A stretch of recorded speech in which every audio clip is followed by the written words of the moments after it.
നമുക്കുള്ള കഴിവിൽ നമ്മളെക്കാൾ കൂടുതൽ വിശ്വാസമുള്ള ഒരു ഫ്രണ്ട് നമുക്കുണ്ടാവില്ലേ? അങ്ങനെ ഒരാൾ തന്ന വർക്കാണ് ഇത്.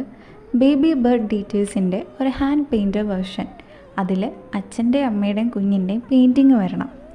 ഇത് ചെയ്തു തുടങ്ങിയപ്പോൾ എങ്ങനെ ചെയ്യുമെന്ന് എനിക്കൊരു ഐഡിയ ഇല്ലായിരുന്നു. പക്ഷേ ചെയ്ത് കഴിഞ്ഞപ്പോൾ ഞാൻ ഇത്രയും നാൾ ചെയ്ത പെയിൻറ്റിങ്സിൽ എൻ്റെ one of my favourite painting ആയിട്ട് മാറിയ ഒരു സാധനമാണിത്. അപ്പോൾ കണ്ടിട്ട് എങ്ങനെയുണ്ടെന്ന് നിങ്ങളെല്ലാവരും പറയുക. പിന്നെ ഡീറ്റെയിൽസ് അറിയാനും ഓർഡർ പ്ലേസ് ചെയ്യാനും DM ചെയ്യുക. Thank you.